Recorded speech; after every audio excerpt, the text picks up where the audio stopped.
Welcome to Primecast, episode 129. My name is Jesse. My name is Wyatt. Pretty exciting show tonight. I'm not excited at all. Yeah, you are. No. I'm crazy excited. Oh. You're crazy excited too. I'm just crazy. Yeah, just crazy. But got a few things I gotta do some before we get into the big discussion. Get any purchases last week? Yes. What? Did I get any more? I'm literally looking up at my shelf. I got a Fearsome Foes Marvel Legends Spider-Man for cheap because each hand is missing a finger. So he's a rare one I got. And I don't know if I mentioned it before, but I don't have much to say about it, so I guess I'll just mention him. I got the face-off 2-pack of Maskless Daredevil and Black Suit Kingpin from the original Toy Biz wave, or line. I don't think I got any Transformers. At least I don't think. Nope. And then I just got I've been playing catch-up again, but with Figuarts, because they keep going up, and I'm just like, nope. In my possession, I have found Android 16, and I found an 18 for not the worst price, and then I have 17 on the way to me. 16's alright. He's kind of milquetoast. He was always my least favorite of the androids anyway. But there is a bird. I like birds. There seems to be a whole lot of not killing Goku going on. And like, he's neat. He does what he's supposed to do, but it's probably just the fact that I never cared too much about 16. But 18, on the other hand, holy shit, my favorite android and one of the best Figuarts I have. Best Figuarts. Nice. She is awesome. She is crazy cool. Like, she's up there with Gohan and Trunks and Perfect Cell. She's great. Literally all I have to say about her is she's great, and I got some cosplay stuff. You curious? A little bit. A little bit? I know you don't give a shit, but I'm instigating.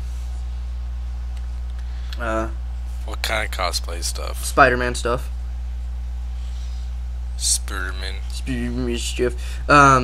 Over the past few weeks, I got a couple new suits in. I got a new classic 616 print, which is just, 616. And then I got another one of the... Do you remember when Superior Spider-Man didn't have, like, the giant chest spider and half black, half red, but he actually had, like, a classic suit with the goggle eyes? Yeah. I got that print. And that's how he started out as, right? Yeah. I got that suit print in, and I'm still working on it. And I actually got the... this really cool company. If you're ever curious of what they make, they're called Oracle Made on Etsy, and they make face shell and lenses for Spider-Man costumes. And so the point is, you put the face shell on your face and you put the mask on, and it shapes your head, just like as the perfect Spider-Man shape, whatever. And then you the lenses are magnetized on, so you just pop the lenses on over the mask. It's really cool, and they made a special set of goggle styled Superior lenses, and that's the first face shell I got, and I got those, and it is fucking cool. It looks so pretty. That, if you look at my Facebook profile picture, that's the suit and lenses I have on it, so they're hot.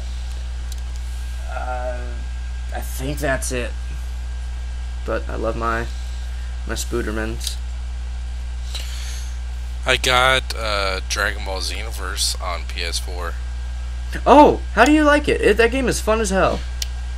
Yeah, I like it a lot too. It's completely different from the old Dragon Ball games, which it's good. I got really tired of really fast. Yeah. Yeah, no, I really like Xenoverse. I didn't get around to playing it too much, but I got it a couple hours in, and I like it a lot. Good. And yeah, that's all I've got. Just waiting on a couple figures coming out this month, and the next Marvel Legends wave. Hulkbuster's next, right? Yeah. Yep. Fucking Hulkbuster, man. Alright, before we get into movie talk, I just want to mention I did see a couple movies before the big one.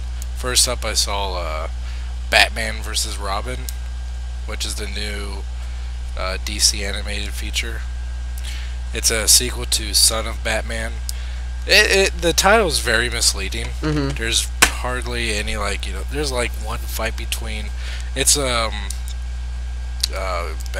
Robin this time around is of course Damian Wayne, and there's conflict between them the entire movie, but like there's very little fighting between them. Mm-hmm. And that movie is pretty cool. It has to do with the Court of Owls, which is a secret society that is made up of the wealthiest people of all of Gotham City, and like they're kind of people of legend, and like long story short, like they kind of summon these like zombie-like creatures that go after Batman towards the end of the movie. Really cool scene. They're slowly like coming into the Batcave. Like they're going through Wayne Manor and they're going into the Batcave, and Batman gets into this kind of like a Hulkbuster suit, except it's black. And he like, because these things they cannot be killed. Like they like regenerate whatever they're missing at any time. Mm-hmm. And he gets in a Hulkbuster kind of suit and he goes, "Alright, you sons of bitches, get out of my cave." Damn. And he starts wailing on them. It's pretty cool. One movie that I really, really love, that I've seen several times on Netflix over like the past week, is I'm not sure if you heard about it, but it's called Snowpiercer. Is that with Chris Evans? Yes. Yeah. You haven't seen it yet? I haven't seen it yet, no. I love that movie so much. Do you know the premise of it? Vaguely. But I don't really want to know about it for the simple fact of I was told by somebody who saw it, if you don't know about it, just watch it. Yeah. And I like the idea. But yeah, it's really, really cool. Like, do you want to like know the gist of like, or do you want me to tell you anything about it? I have not gone into a movie blind in a long time, and I've had like 6 people recommend this one to me, so I kind of want to just go in blind. If you want to talk about it, feel free. I just might step away. Yeah, you should probably go into it blind then. But yeah, it's really good. I've watched it twice in one day, and it's a really amazing movie. Hopefully you see it soon, so I can't wait to talk to you more about it because it's incredible. Okay. So yeah, go into it blind, like how I went into Age of Ultron blind. Yeah. Pretty much. And we saw both of those Age of Ultron opening day. Well, you saw it a little bit before I did.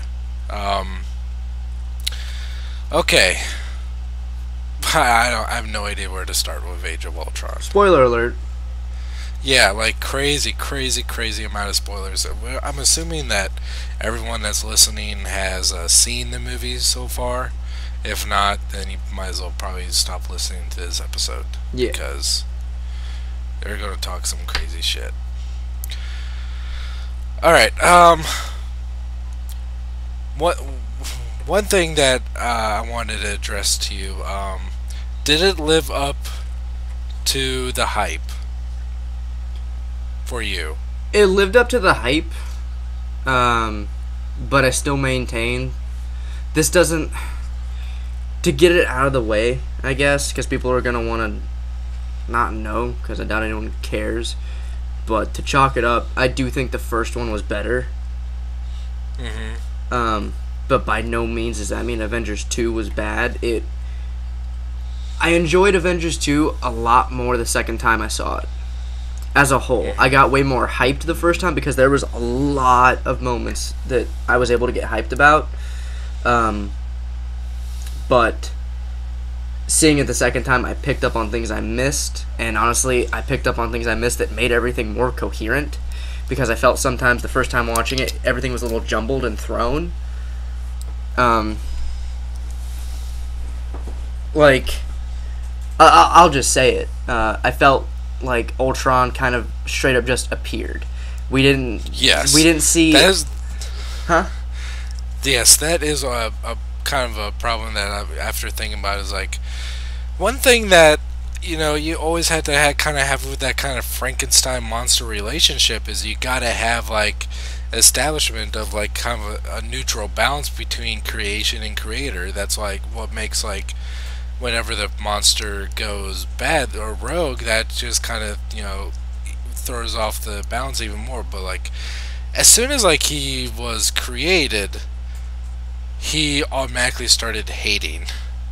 I was kind of expecting for like Ultron to be already created and like kind of more logical. Yeah, like those Ultron. The Iron Legion. Like I saw toys of those and I knew what they were gonna be. I thought those were Ultron, and then the movie starts up and they're nothing. They're not related at all. Iron Man straight up has androids flying around for seemingly no reason, and that's another thing. I felt like the world, this movie didn't have enough world building in it. I felt like they keep talking about this program called Veronica, and then it shows up being the Hulkbuster, and then never mentioned again, ever. Like, wasn't Veronica like basically the replacement for Jarvis though in the final battle? No, her name was Friday. Really? Yeah, Veronica is the Hulkbuster because I picked this up the second time watching it where Stark says something about Veronica he's like, you want to spend the rest of your life looking over your shoulder for Veronica? And Bruce Banner's like, hey, I designed Veronica. So like they added in a line saying, hey, the Hulk actually designed the Hulkbuster, which is really cool. But I felt most of the detailed stuff in this movie was chalked up to a line, and that kind of blew. And I also felt like we got a lot of exposition on the Avengers we hadn't gotten any yet. Like Black Widow and Hawkeye, very much so, which I loved. Everything about that was so cool. But where the hell was Captain America and Thor throughout half that movie? They really weren't. I don't know. There. I was really confused about everything Thor was doing when he was going by himself. Like, yeah, like what the hell was that fountain thing that helps him go back to his vision that accepts him? What the fuck is that? I have no fucking idea what that was all about. And then they never expounded. He just showed up, popped Vision full of lightning, and was like, "I believe this is gonna work." I'm like, "Okay, I'll buy that." But where the hell were you? What else? I feel that it was impossible for it to live up to the hype that it led up to, because everyone expected Age of Ultron to be the #1 movie of the year, like even like a year before it was even released, because it's the Avengers. It's the first movie had the biggest weekend opening of all time. So the hype for this movie was unreal. And if you have something that has that much expectations for it, anyone's bound to be disappointed in one way or another. That's why like I did not want to see any trailers for it, because like I wanted to go into a fresh mind, and even I was crazy excited for the movie without seeing any footage of it. And I was still kind of was like, it didn't blow me away. I still enjoyed it. It's still very good. Yeah, Joss Whedon was even kind of disappointed by the movie, because his version of the movie would have been 3.5 hours long. Yeah. And like he's written a blog about how the experience was pretty how he hated the experience, because there's a lot of back and forth between him and the studios about having scenes in the movie, about not having scenes in the movie. It was a very unpleasant experience for him, and I have a feeling that that's part of the reason why he's not wanting to do the next one, because he feels like it's not going to be his movie. And it won't be, but I will say this: I love Joss Whedon. Like almost everything he's worked on that I've seen, I've enjoyed a lot. But I will say, he's not the soul of Marvel Studios. While he may be a great mind there, he's not the soul of it. In the end, the studio will get what they want, and I'm okay with what the studio wants to give, because what the studio wants to give is that penultimate finish with. I do feel like Kevin Feige and the studio want to give us what we want to see, and that is, you know, the big climax of Avengers Infinity War part 1 and 2, and what that's gonna do. Everything leading up to that is getting to there, and I felt like Avengers 2 was just caught in the crossfire because me and my roommate talked about this before it came out. We already knew the way in the grand scheme of things at the end of it all. The exact order of how good these movies are going to be. In order, the movies are going to be Avengers 1's the best, Avengers 3 is the second best, out of principle, and just by default, because it is literally the bridge in between Avengers 1 and 3 will be Avengers Age of Ultron.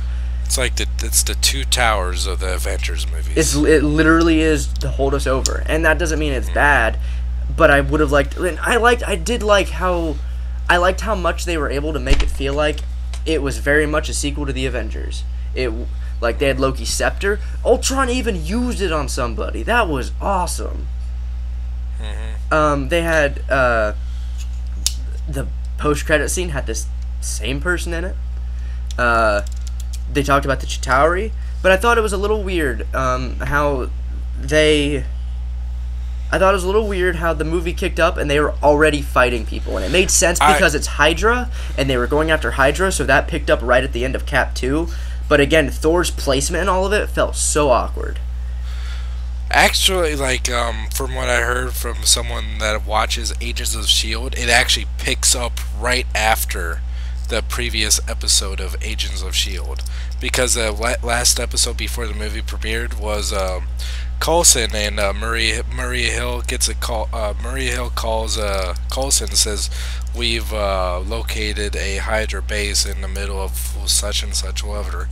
And Coulson says on the phone, "Alright, time to send in the Avengers." And then the movie picks up right after that episode. Okay, well that's better then. Yeah, which when I heard that's pretty fucking cool. That, like, it's kind of shit that does make me want to watch Agents of S.H.I.E.L.D., but I'm pretty sure I would not enjoy it throughout most of the series.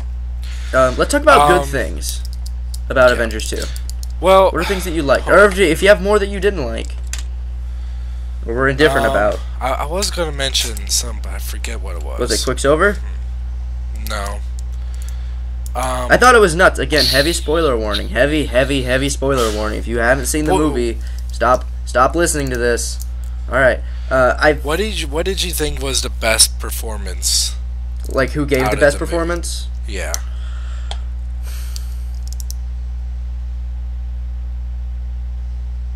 It was all. I don't even want to say the side. I think the best one, my favorite, is probably Ultron. James Spader as Ultron was great. I've seen all the Avengers before, all the regular ones, so that's fine. I like Jeremy Renner. I like Scarlett Johansson a lot. I thought she did really good with all of her stuff. I felt we didn't get to see too much of Mark Ruffalo or Chris Evans. Tony Stark kind of seemed just ambivalent throughout the whole movie, so which is fine. I think that was mainly because of the first Avengers really seemed to be more about Tony Stark than anyone else. And I felt You know what though? I felt Avengers 2 centered way more on Tony Stark than I think any of the movies have or will. And it wasn't Iron Man. We didn't see Iron Man in the suit too much at all throughout the whole movie. Like, even when they're invading a Hydra base, like, why did he feel the need to send his suit in the sentry mode? Like, you're going into underground base, you have no idea what's down there. Yeah, shouldn't you? Was Robert Downey Jr. like, hey, I need a little bit more screen time. I can tell you exactly why he didn't have the suit on. Because it would have made no sense for him to walk in there and pop his helmet off. And how the hell was Scarlet Witch gonna do her brain powers with his mask on? Mm-hmm. So, plot device. He gets out of the suit, and it has a sentry mode, because fuck it. I thought it was crazy how, like, throughout the whole movie, and, like, even not going in, because they confirmed him for Civil War, but months of preparation for this movie, I was expecting somebody to die, and I was expecting it to be Hawkeye. And even in the fucking movie, they played it up so many times it was going to be Hawkeye, because he says things to his wife, which was such a cool subplot, because Hawkeye's awesome, and seeing his family was so cool.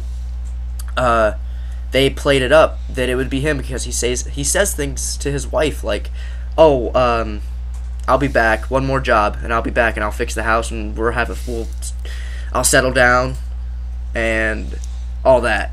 And she's like, "Oh, okay." And then she's always indifferent if he'll come back alive. And then they have the scene with Ultron shooting the gun, and you're like, "Oh, there he goes." But then it wasn't him.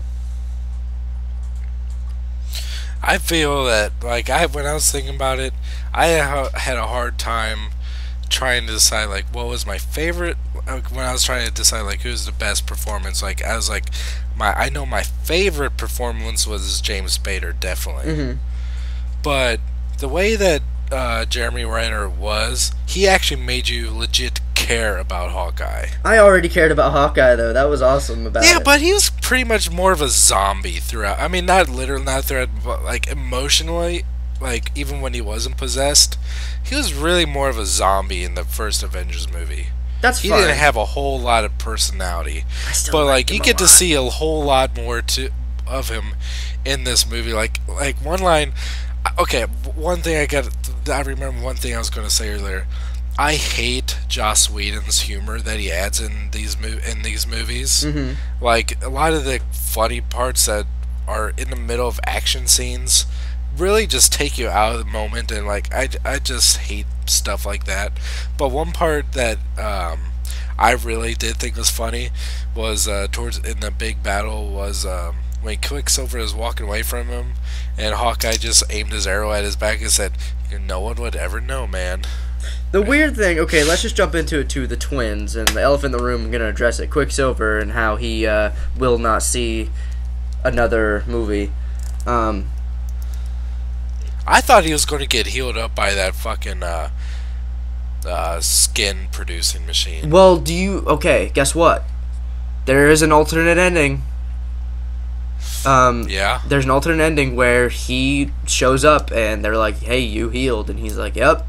Because they probably used that machine in that final scene of the movie, which is by far my favorite scene of the entire movie. He shows up and he has a nice little new outfit, and he's there to avenge some shit. But I think it had to do with Aaron Taylor Johnson didn't want to do multi-movie deal. So I think they were like, all right, well, we want to kill somebody off anyway, so we'll just make it Quicksilver. There's the alternate ending, but Kevin Feige came out and said that he will not come back. Well, speaking about Quicksilver, which Quicksilver did you like more? X-Men or Avengers? I'm going to say this right now, there's not a better definition of apples and oranges. They are so different. One is the quirky young Quicksilver, and one is the old, I'm an asshole because I'm an asshole Quicksilver. So they're very different. But all in all, with context put into both, Avengers 2 very much, and I think it's because my girlfriend brought this up, and I was so surprised when she did, because even I didn't think about it, but she brought up why she liked Avengers 2 Quicksilver more, because she's not like, she knows comic book stuff, but it's definitely by affiliation. She'll go see the movies with us, and we'll read comics together, but she's not like us. The best way to put it. But she lost it at Quicksilver in Days of Futures Past. She loved him. And then she saw Avengers 2, and we were talking about Quicksilver and which one we liked better, and she's like, you know why I like Avengers 2 Quicksilver more is they made him more human. And we asked how, and she said, well, he had to stop for breath, and he would act exhausted, and he would get exhausted. And he would actually, act like somebody who can run really fast, but is still a person. It's like they played in things like he has to catch his breath, his eyes, all that, which I liked. I liked that stuff about it. I loved the part where it shows him in real time, and it's where he runs and hits Captain America, and he's walking down the hall, and it's slow motion, and he sees the hammer go past his face, and he does a little dance like, "Oh, fuck you, Thor, watch this." And he goes to grab it, and it just wrecks him and tosses him across the fucking building, and he just lays there for 5 minutes. He's like, oh my god. That was good. I never thought I'd say this, but I like the Quicksilver and X-Men more. Meh. That's fine. I see I think why. it'd be mainly because I think he was just more interesting to watch. And I mean, talk about more human. I mean, like, out of all the Avengers, yeah, I mean, all the other Avengers don't really, like, show signs of, like, ever being tired or, you know, showing much fear in the middle of a battle. Hmm. You know, Quicksilver and Scarlet Witch, like, were a little bit more easier to recognize with because they're newbies. They do show signs of, you know, being vulnerability and stuff like that. Hmm. But overall, just as far as like, you know, design and just interesting stuff to watch, I feel Quicksilver was the in X-Men was just had a little bit more personality. Watching him move in his, you know, fast, whatever you want to call it, in his fast ways was cooler to watch. The slow motion was done better in X-Men because it was like his scenes were filmed in like super high speed cameras. It wasn't all just, you know, CG or whatnot. Yeah, I but felt then like again, blue shit. how many scenes did he have in Days of Future Past? Like 2. But when you talk about a lot of people talk about X-Men Days of Futures Past, most everyone talks about how much his short appearance what made the movie. Oh yeah, I agree, and he's still very cool. But I don't know. I don't think you're gonna be able. Like, I definitely see what you're saying, but I don't think you're gonna be able to sell me on why he's better. I'm just very much that person that. And I think somebody in high school. And I don't like X-Men Days of Futures Past. So Oh, I know. That's why. That's why I'm like, yeah, like I get it. In high school, I was talking to somebody, and they're like, "Why do you like Marvel, but you're so indifferent to DC?" And I said, "I don't get it." And they're like, "I think I get why." And he explained it to me. He's looked up research, not directly that, but just taste in comic books and stuff like that. He's like, people who are attracted to DC and things like that are into like the godlike vision of a superhero, or the demigod version of these people who you can never be. They are to be idolized. But Marvel are the people who you can be. They are the characters who are down to earth and relatable. So I guess just that those incarnations I like more.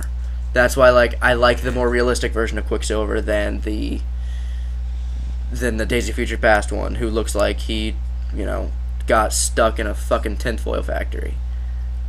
Like, I don't necessarily like his outfit in Days of Futures Past. I still think his the way- outfit is one of the stupidest things I've ever seen. Yeah, like I do agree with that. I do not care for his outfit, but I just like the way the way he is executed better.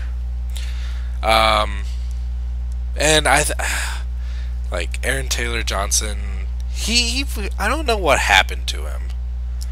He was really fun to watch in the first Kick-Ass movie, but in between then and now, he's one of the more boring actors to watch on screen. He got a little bit worse in Kick-Ass 2. He was the worst part about Godzilla, and Yeah, Godzilla, you're not wrong. I didn't care. I didn't care for any of the humans in Godzilla because the only one I cared about got killed. yeah, that's fucking bullshit. But James Spader, I loved James Spader's performance as Ultron. Have you ever watched a show called Blacklist? No, but I know what it is. Yeah, he's on that show, and he plays a character named Reddington, who's kind of like an anti-hero in a way. Like, he's very cruel and has a very big dark side, but he's not necessarily a bad guy. He just kind of does his own thing. And if I watched a few episodes with my wife, and he's the best thing about that show. Well, he's like the main character, right? Kind of, not really. He's definitely you know, one of the more popular actors on it, but it's certainly not about him. Oh, okay. When I worked at the movie theater, they had cross promotions with that show when it was coming out on like cups and bags and shit, and it had him on it, and it even said James Spader. He's the biggest star of the show because like he'll bring the most viewers to it, but the show's certainly not about him. Okay. But like you see, if you like watch him on that show, like the way he holds himself, the way he, like, you know, he'll look at people, you know, he'll hold his head back a little bit and look at people with his eyes, and very intimidating. Like if you see him on the show, like if you're a character person on that show and you see him, you know you're fucked. And before you even see him, because he is super menacing, and when especially in Ultron, like he has the exact same mannerisms as Reddington on Blacklist. I'm like, this is freaking awesome. Mm-hmm. But I do feel like that Ultron would happen way too fast. Yeah, they like, sort of assembled him in like a montage. Like the AI, we didn't see any inkling of Tony Stark programming an AI, which was awkward. Yeah. And he literally showed up, said "fuck you guys," and ran. Yeah. But going back to the twins, I was really disappointed that he ultimately died at the end of the movie.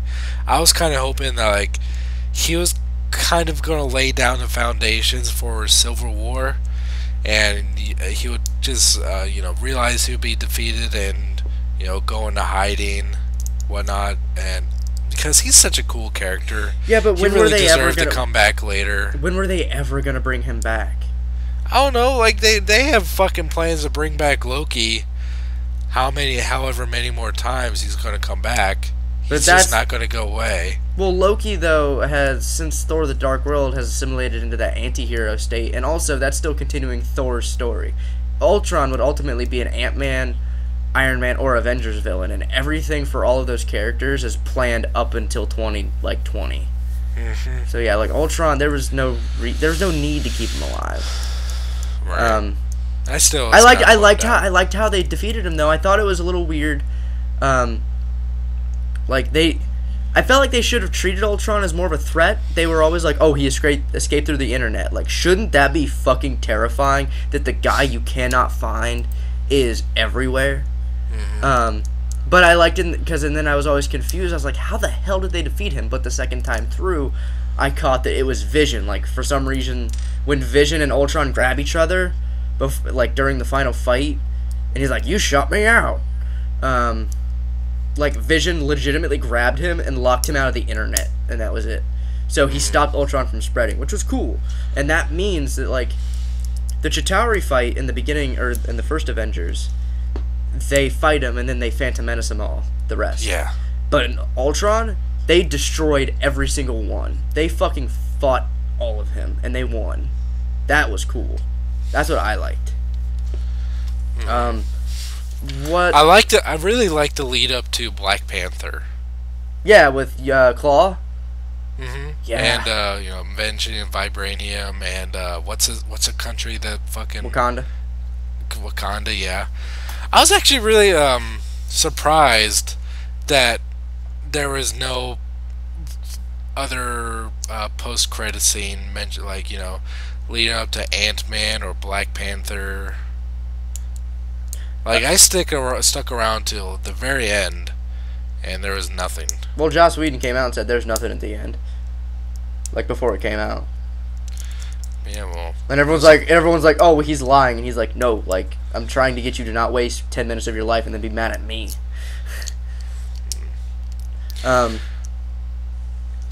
Okay, going back to the twins, because I'm going to lose track. Again, I really want to talk about this. Scarlet Witch kind of stole the show for me. I loved her so much. Like, throughout the movie, she's sort of in the background throughout the whole movie, and she's sort of like being overshadowed by Quicksilver, and at the end, she like breaks through and she's like her own character, and I loved that. When she's talking to Ultron after Quicksilver, you know, gets his, and she's like, "You want to know how it felt?" And she rips his heart out, and she stares at him. She's like, "I'm gonna die, but I'm gonna know that I killed you, and that's gonna be better. Like, I'll die, that's fine." And then oh my god, when Hawkeye is giving her the pep talk, and by the way, his pep talk was the best, because one thing that Marvel is good at is how self-aware they are, because he straight up gives a line where he says, what's he say? The city is floating, we're fighting robots, and I have a bow and arrow. None of this makes sense. Right. But we gotta go fight, because it's our job. And when he's like, if you go out that door, you're an Avenger. And then she just stands there and he's like, alright, I'll send your brother. Like, good luck, stay alive.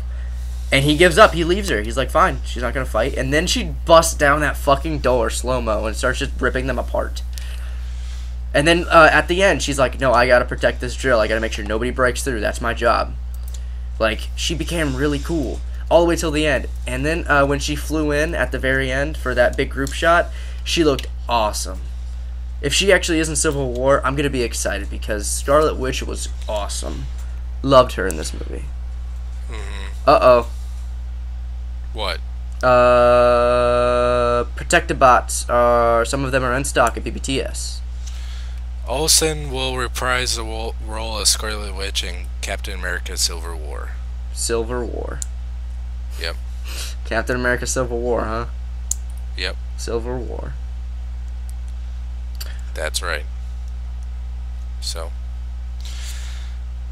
but I think, why does it say here that both Olsen and Aaron Taylor Johnson are signed for a multi-picture deal as their characters? I don't know. Maybe Aaron Taylor Johnson will come back. Maybe it's a flashback. I don't know. Maybe they will just, bring Quicksilver back. That's fine. But then again, my whole problem with it is, when we left the theater, they were like, they showed a lot of shots of Quicksilver, and like, at the end when when Hawkeye gets onto the helicarrier, why the hell do they have people laying around and then just this dead guy laying on the floor? Why didn't they put him over there, or at least cover him up? So like, we were thinking like, well, he might not be dead, but if he's not dead, they should have said something or put him at the end. And then I'm sitting there thinking, and I was like, well, him being dead and then bringing him back, I don't have the problem with. My problem and everybody else's problem, like, I'm sorry, if you I never ever thought for 1 minute at all throughout the entire time of watching The Winter Soldier that I think Nick Fury was actually dead. I knew he was not dead. There's no fucking way he was dead. But people use that as an example. They're like, people like Coulson, and Nick Fury, and a lot of other characters, they make you think they're dead and then they're just not. So the Marvel Cinematic Universe has shown us that they don't treat death as a real thing. Like, it doesn't matter. If someone dies, whatever, we'll just bring them back.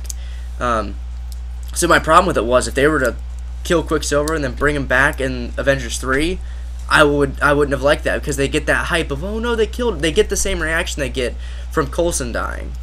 But the difference between that is, Joss Whedon is upset that they brought Coulson back. Coulson was brought back on a business decision, not a writing decision. So, it's gray area, but that's my only thing. If they bring back Quicksilver, personally, I won't be mad. But in the grand scheme of things, yeah, they should have done it right away.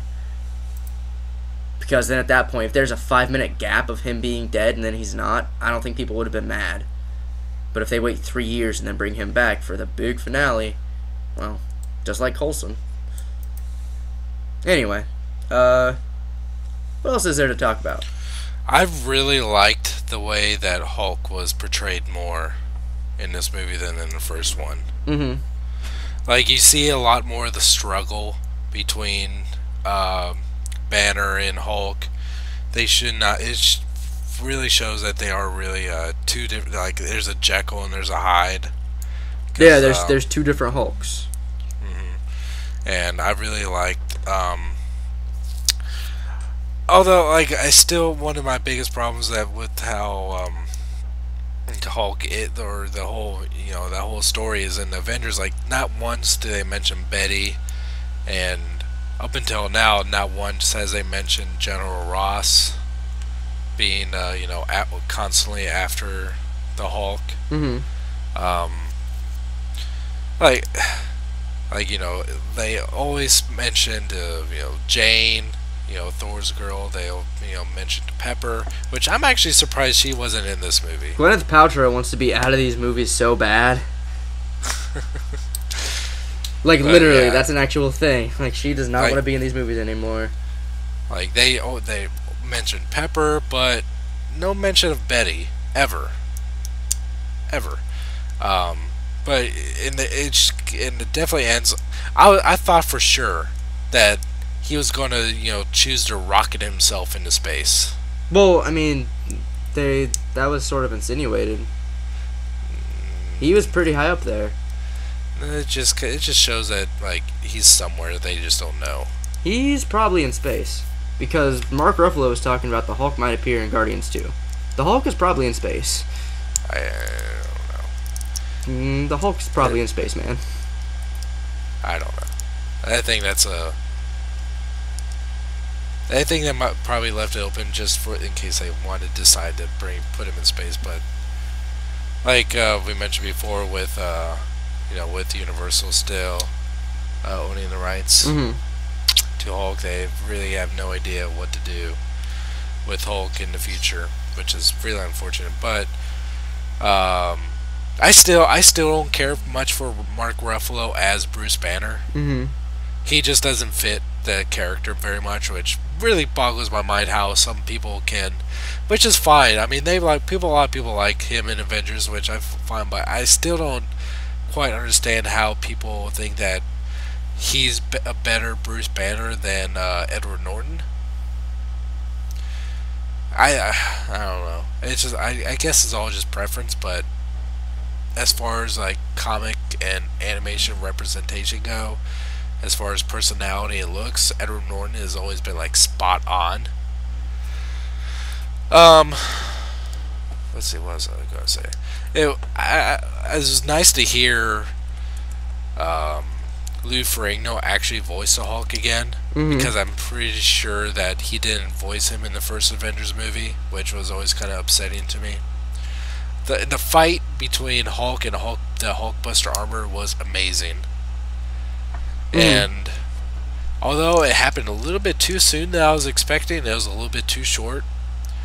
But it showed like how superior Hulk actually really is to pretty much anything that can be thrown at him. Like the Hulkbuster armor is made out of like nearly indestructible metal. That's way much bigger than him, and physically, like design wise, should be superior, but Hulk pretty much is like rips off one of the arms almost right away, which was pretty funny. And one of the only other really funny part in the movie that I did think was good was where he was basically just punching the shit out of Hulk's head over and over again, saying "Go to sleep, go to sleep, go to sleep, go to sleep," and it just pisses him off more. And he goes, "I'm sorry." That's the only other little bit that I did enjoy. But yeah, it was nice to see that Hulk is basically laying low again. Basically, a wanted man throughout the world. I think that's pretty much why they wanted to bring back General Ross in Civil War. And I hope that William Hurt is reprising him again. I think he is.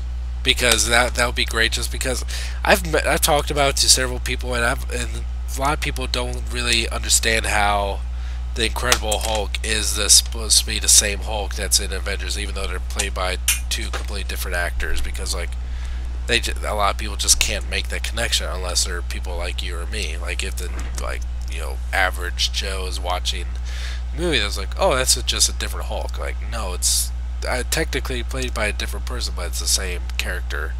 Oh, what about Ang Lee's Hulk? No, that's someone completely different. It's really hard to explain to someone that doesn't really know the cinematic universe all too well. Yeah, but then again, there's a point in the Incredible Hulk where Tony Stark walks in the fucking room and says, "Hey, we're gonna make the Avengers, okay?" So, I don't know. Vision. What'd you think of the Vision? I was happy that I kind of called it on Primecast a long time ago when they first announced that Paul Bettany was going to be playing Vision.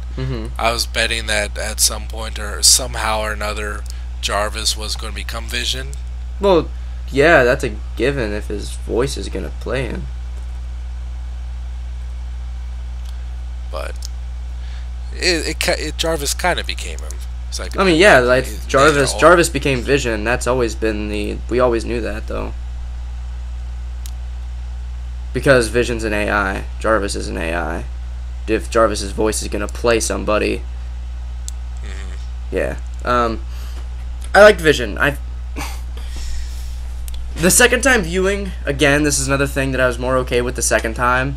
But the first time, again, he kind of felt a little bit like Ultron, to where he just appeared. But the second time around, I saw more of what they were doing. I was confused the first time around, too, how Ultron was talking about making a vibranium body. And then I thought his final form that he actually got in the movie was made out of vibranium. And yeah. I was really confused how Thor's lightning... Like, I was confused how they were melting it at the end, but that wasn't the vibranium body. Vision is. So that makes more sense. So Vision was made of the vibranium. But I was just confused. I was like, how... I understand that's a lot of power with the Infinity Stone and Iron Man's repulsor and Thor's lightning, but I don't think they would write in a cheeky way of like, well, I guess if you use all three of these, you can destroy Cap's shield. So that made more sense. I was glad that in the end wasn't vibranium. He could lift Thor's hammer. Cool. I'm pretty sure Captain America can too. Yeah, I bet we'll see Cap do it. There's a lot of rumors flying around of who's gonna end up lifting it first. Because like we all saw the Mjolnir nudge a little bit, and I'm pretty sure it's not that he wasn't able to. He just pretended he couldn't. Because he seemed like, be a little bit too light-spirited about it and, like, kind of gave up, like, oh, I can't lift it. I'm pretty sure he can. He just, didn't want to piss off Thor or, show off or whatnot because he's not like that. Because if he could nudge it a little bit, I'd imagine he would be able to pick it up with ease. Like he picked it up, like, no problem in the comics, right, and handed it to Thor at one point or another, right? Yeah, I think so. Yeah, so I'm pretty sure that he can. That was... Well, the new rumor is... Well, okay, so in that same scene, how Black Widow says, oh, there's things I don't need answers, and she refuses to pick it up. There's a point in the book, in one of the books, where, like, everybody's dead, and she's one of the last ones. Or, no. It isn't that one. I don't know. She's one of the last ones left. And there's a pile of rubble, and Mjolnir is sitting on top of it, and she walks towards it, and Thanos is beating the shit out of her, and she grabs it, and she can't lift it, and she like, doesn't give up, and she's like, it's about being worthy, and Thanos continues to beat the shit out of her while she tries to pick up the hammer, and then right before Thanos kills her, it recognizes that she's worthy because she held in there till the very end, and she lifts the hammer and she beats the fuck out of Thanos with it. So some people think she might do that. I don't know. I still want Cap to lift it. I liked one of the coy little humor things that was thrown in during an action scene that I was actually okay with, because it kind of played into Vision's character of him being like, yeah, I am this artificial superior intelligence, but I'm still, like, I still have emotions, I still feel, I still have confusion, and I still have a sense of humor and a sense of irony. So I liked it where he gives Thor his hammer back, he's like, it's terribly well balanced, and he's like complimenting him, he's like, that's awesome, and Thor's like, yeah, well, if it's too heavy, you lose momentum in the swing. Like, fuck you guys. Nobody else knows what the hammer feels like. When he looks at Ultron and says, yeah, well, I was just born yesterday. Like, stuff like that I was okay with. I liked... One thing I was curious about, with all the art that we saw of Vision, where he had the cape, I was like, are they just going to build him a cape? That's weird. But I like that Vision was technically Thor's creation, and he looks at Thor and, like, scopes him out and then just grows a cape to look like Thor. I thought that was really cheesy. I thought that was awesome. Because how else were they going to play it off? Why fucking else would the Vision wear a cape? Why does Thor need a cape? Because he likes it. Why not? It makes more sense for Thor to have a cape than Batman or Superman. Thor has a culture. It doesn't make sense for anyone to have a cape. Well, actually, no, it makes more sense for Batman to have a cape because he uses it to glide around. Yeah, well, Thor comes from a culture where it's part of their just natural dress. They're all fancy. Yeah, the curtains. I can't think of anything else that... I lost my shit when War Machine came in. I thought that was so cool how they brought him in. I totally forgot he was going to be in the movie as War Machine.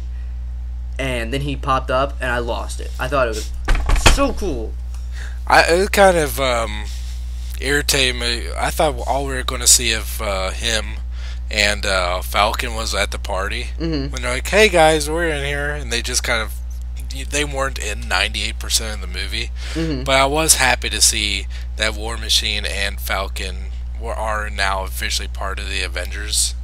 Yeah, the new Avengers team. Alongside of Vision and Scarlet Witch. Well, that's a good segue, because the last thing, I don't know if you have anything else to say, but the last of my discussion is, my favorite part of that entire movie is that end part where we see the new team of Avengers, and everyone just kind of looks all awesome. That is so cool. That, to me, has the hype of that original scene in the first Avengers where everyone's standing in a circle, and the camera pans around all of them. I don't know why, but it's so cool. Falcon flies in like, guess what, guys? I did it. I'm here. He looks so proud of himself, too. And Rhodey. What do you think about that quote funny part where, Steve Rogers was about to say assemble and they cut away instantly? I was so mad, but then instantly I was like, it's okay, we'll hear it. Did you hear Joss Whedon's explanation? I don't need to hear his explanation. It's interesting. It's interesting, and I don't get it, and it kind of makes me that okay. He just likes to fuck with people? That's it. Like, he hates, for some reason, I don't know his reasoning, but he hates the phrase Avengers Assemble. Don't know why. He never wanted it to be in the movies. And he said, when we filmed that scene, the original script reads, Avengers, begin next syllable, blackout credits. He said that there is no film, Chris Evans never uttered the word assemble. Literally just said, Avengers, and that was it. He said, I wanted there to be no evidence or no film of Chris Evans saying that, so the studio couldn't come in later and edit it in. He's a D-bag. Yeah, I like him, but I'm okay with him taking his leave. Yeah, I'm definitely okay with it, because I love the Russo brothers. I fucking loved... I liked Captain America and Winter Soldier more than any of the Avengers movies. Mm-hmm. And I am really, really excited for what they're going to do in the MCU.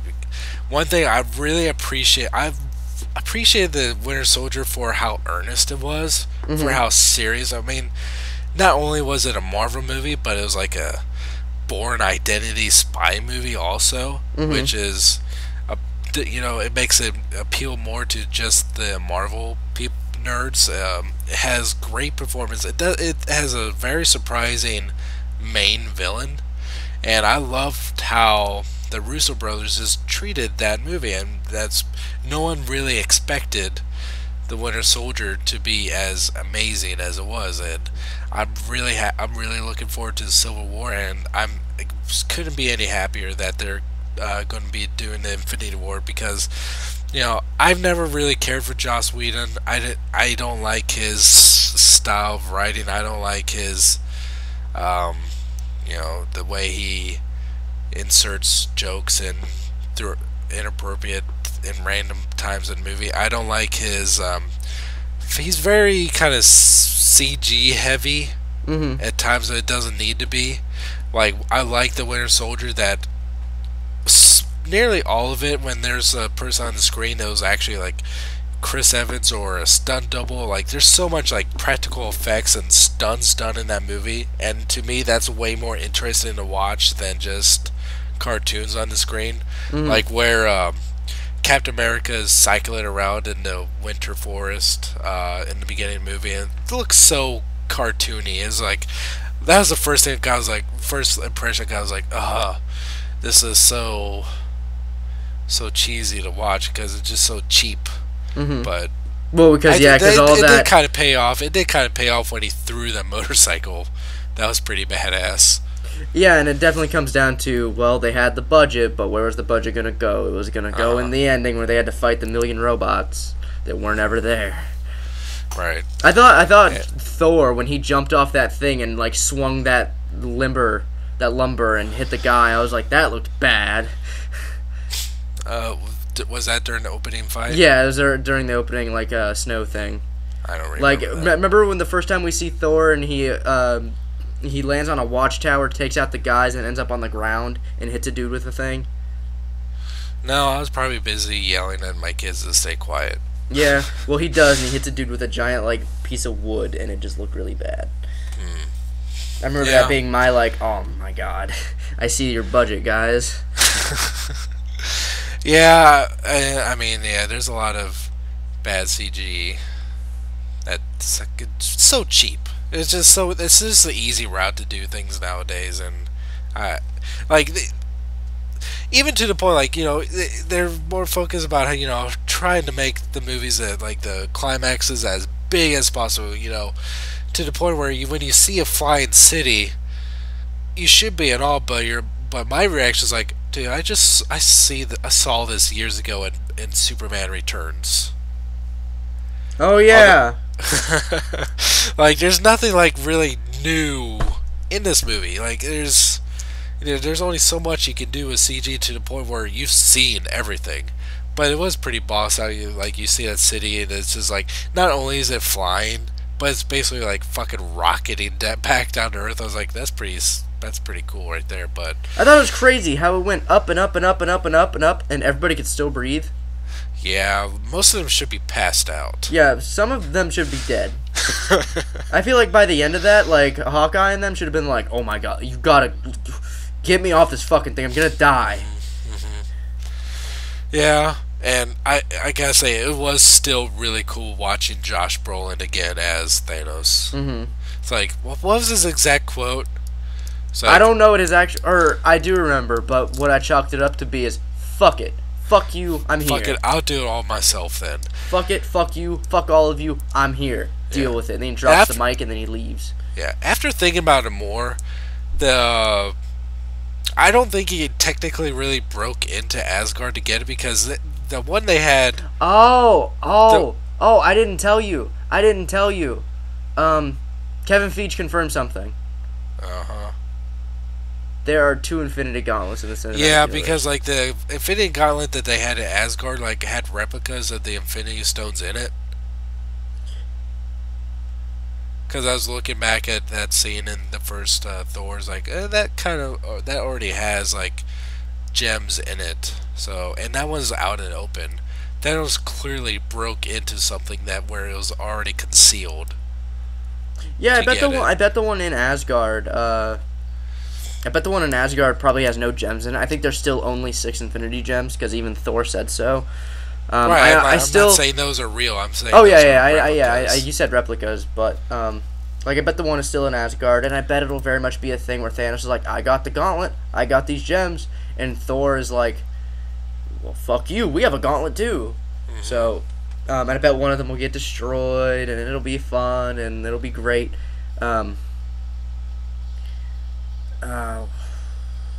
I still love the visual, just continuity, and it's still so cool. I love in Guardians, it's just the little things, I guess, that connect these movies, but I do love in Guardians where the Tesseract appears on the screen and Groot is like trying to grab it. I'm just like, that's the entire fucking plot of the first Avengers movie, and these characters have no idea the other ones exist. That is cool. And I loved it in Avengers 2, where we saw the Infinity Gems, and we saw the orb break open and the gem fall out. I was like, yep, that's the entire plot of Guardians of the Galaxy. Again, these characters have no idea the other ones exist.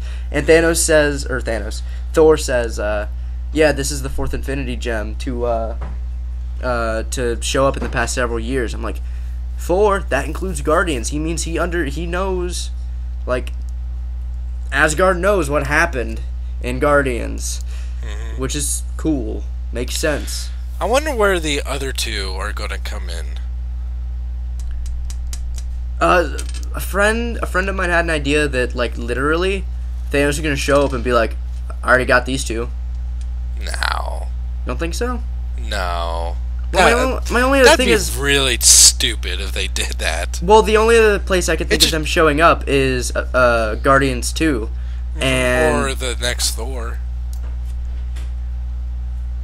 yeah, but okay, here's the problem with both of those. And this was about to be what I was about to say about Guardians, but it definitely applies to Thor 2. That means the plot of both of those movies, of Thor 2 and 3 and Guardians 1 and 2, both plots, or fuck, all plots of all four of those movies will be Infinity Stones. And the first Captain America. Yeah, that's not okay. Like, I understand, like, yeah, it all leads up to this, but then again, there are other stories to tell. One thing this is completely, well, I mean, it's on top of Marvel, but what do you think about the rumor of the new Spider-Man movie's name? The New Avenger? The Spider-Man, the New Avenger. I like that way more than the Spectacular Spider-Man. Yeah. Because, and here's the thing, here's my entire reasoning. Everyone thinks it's dumb, and I don't think it's dumb, because I think Spider-Man's going to be the character who, he's going to be an Avenger, he's going to be in the Avengers movies prominently, but he's still, I think he's going to be one of the best ones who functions on his own. And very much so, that way we don't have to make the Spectacular Spider-Man, the Spectacular Spider-Man 2, the Spectacular Spider-Man 3. They can do Captain America the New Avenger, Captain America the Winter Soldier, Captain America Civil War. They can give him a sub-name in each movie, which would be really cool. So Spider-Man, the next one, could be Spider-Man Sinister Six, Spider-Man Brand New Day. I'd probably fucking kill myself, but they could do it. Spider-Man Superiority. Like, holy shit, they could do whatever they wanted. Which I like. It's definitely very much just the first movie title they have to get out of the way because they're going to give them sub-names. And I bet Sony was like, well, we don't want it named Spider-Man because we already have a Spider-Man and people will get confused. So, I like the New Avenger. I like the idea of it. I don't see any malice in it. I've seen a lot of people get really mad. Maybe it's my bias, but I did not like the title of Spectacular Spider-Man. I didn't want to have to deal with another adjective. By the way, did you see the people, how Joss Whedon basically quit Twitter because of all the fucking hate he was getting about Black Widow? Yeah, but okay, here's the thing. Was he getting heat for the lack of Black Widow merchandise? Because no. He was getting hate for how they feminized Black Widow and kind of turned her into a more of a typical damsel than just like, you know, the strong character she has been, especially how she started out in Iron Man 2. I didn't really see her as a damsel in an event. I mean, I guess it's just perception. I guess I see it. Where's my fucking phone? Let me see if I still have that. I've honestly ignored a lot of these, a lot of things like this, these social things, because I'm just like, I just want to watch my comic book movie. Like, he actually made Joss Whedon actually made a collage of all these tweets. Like, one person said, I hate you and your shitty sexist writing. Why can't you write female characters as real people? Fuck you, Joss. You can't just come into the Avengers franchise and start killing off major characters. This isn't Game of Thrones. Joss Whedon is a strong female character not in your vocabulary. Okay, hey, straight up, legitimately right now, these are making me mad. I literally don't want to hear anymore. Please don't read me anymore, because I'm sorry. He straight up had a show called Buffy the Vampire Slayer about a woman who killed vampires. Have you people not seen Firefly? Like, I get the idea that, and I understand where they're coming from Avengers 2, and I get the fight. I get the good fight of feminism. That's great. Like, that's fine. But holy shit, Black Widow getting captured and having to be rescued in Avengers 2, by no means do I find a statement. Then again, I'm not a woman, so I'm not gonna throw that down as the end all be all opinion. I don't like to deal in absolutes in social situations like this.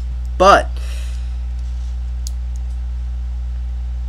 Black Widow being captured and her loving Bruce Banner doesn't make her weak. She came in, she fought the war, and she went home.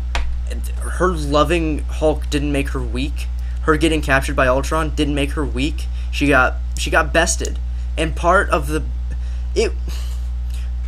her explanation of her backstory is her being a weak person and overcoming it and wanting to. Her being forced into becoming a spy when she was a kid. She was bested in that area. It was about Black Widow and her developing, coming out of that. I felt. I don't know, and quite honestly, I don't want to talk about this anymore. This is aggravating. Don't want to talk about it. Please change the subject. Alright, just a few more of those tweets. Fucking God, take me off my headphones. Type to me when you're done. I don't even have my headphones on right now. Just kidding. JK. I personally had no problem with Black Widow in the movie. I did feel that like a lot of those comments are really extreme. Are you really gone? So I can say whatever I want about you right now? Should I say something? You done? Dude, I didn't say anything. Alright.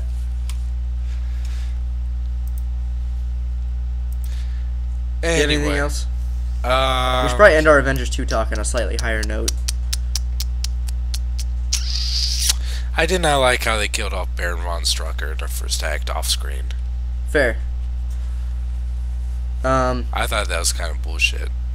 I agree. I didn't like that either. But again, I chalked it up to the business of this is a big franchise and they know exactly where they're going. Baron von Strucker, him being alive, serves no purpose because they were probably never going to touch him again.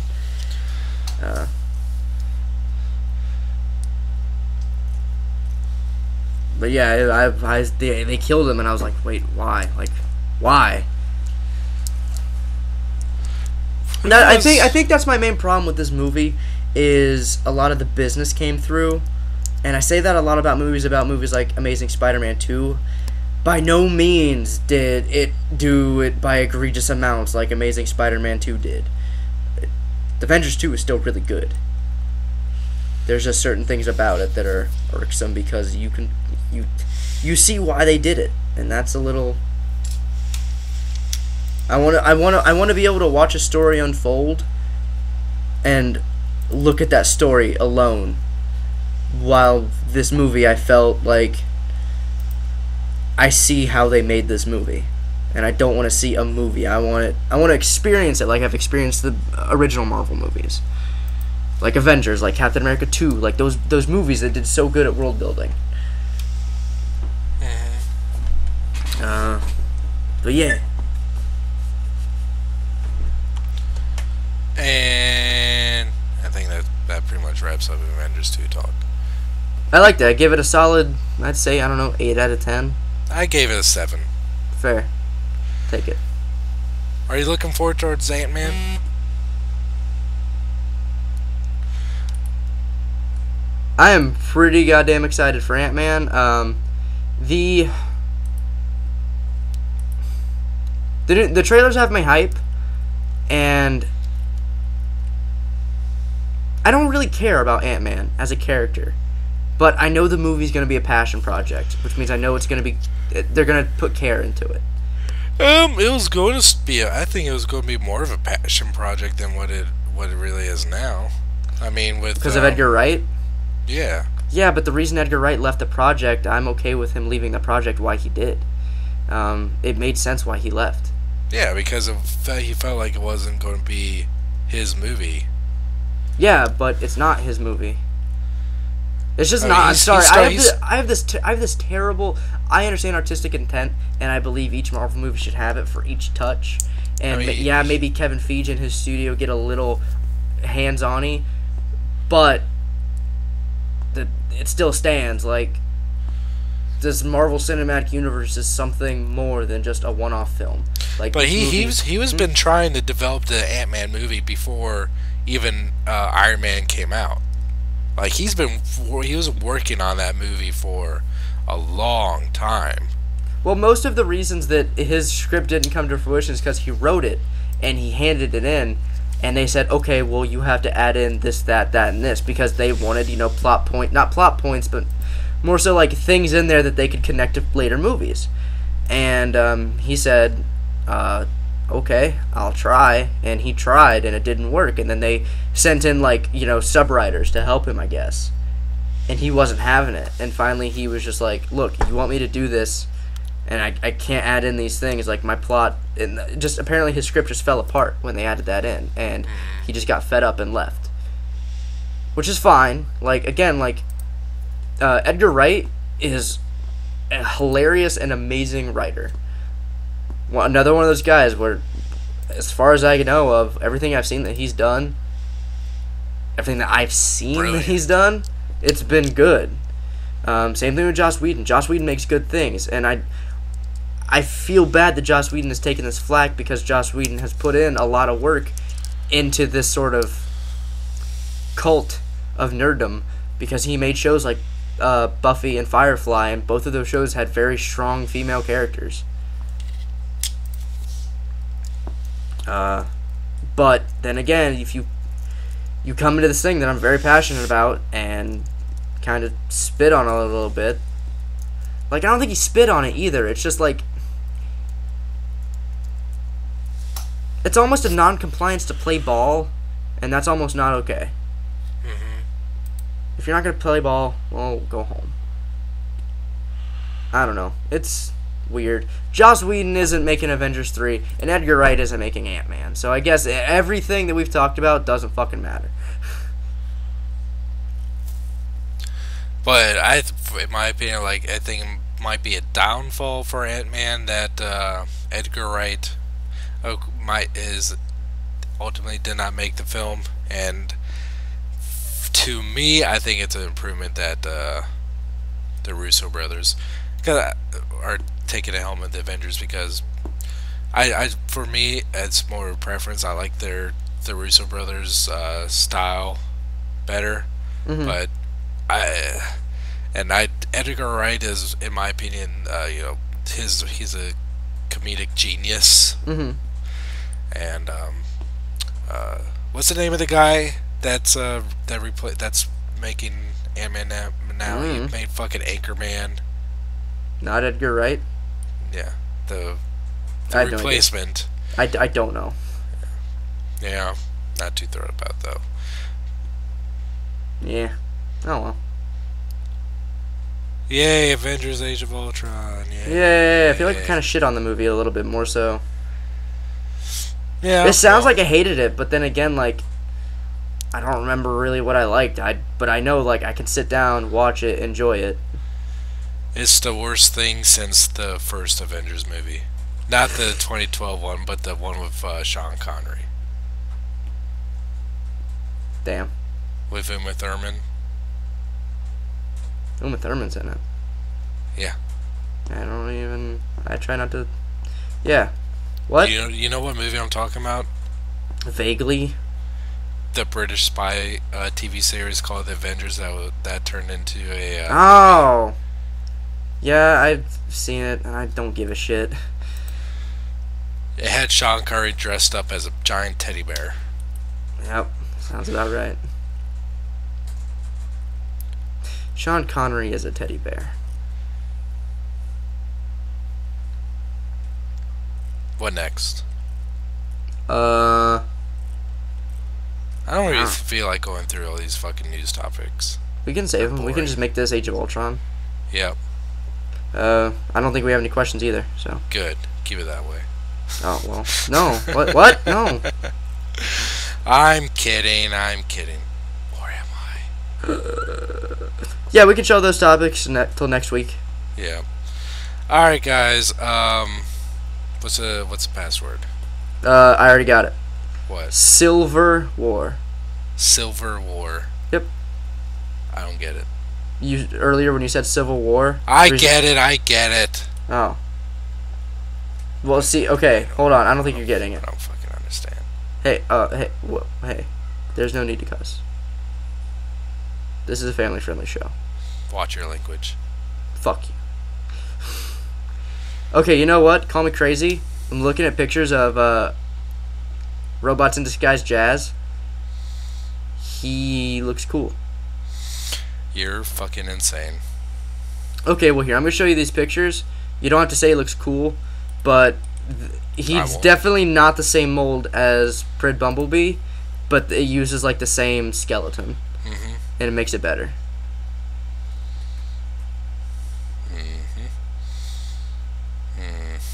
I'm just glad he's not the same figure. His robot alt mode is so boring. Yeah, that's a shame. I think I can say the last part you just said for the entire line. It's so boring. Sideswipe does look decent though. Yeah, Sideswipe looks fun. He looks kind of awkward in pictures, but he definitely feels like in hand he'll be pretty fun.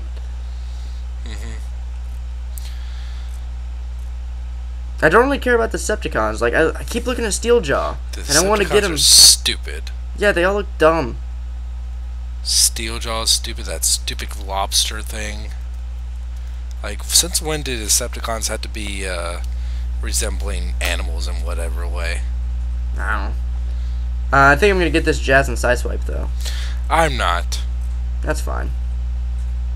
You know, hey, did I ask you were gonna get? I'm not though. Let me just write that down. Alright, take a note. Actually, get out your iPhone and get out the notes application and write that shit in there. Jesse's quotes, I'm not getting them. Back new. What's today? May the 6th. 6th. 11:36 Eastern Standard Time PM. Well, I guess 11:36 PM Eastern Standard Time. Quote, Jesse Cole.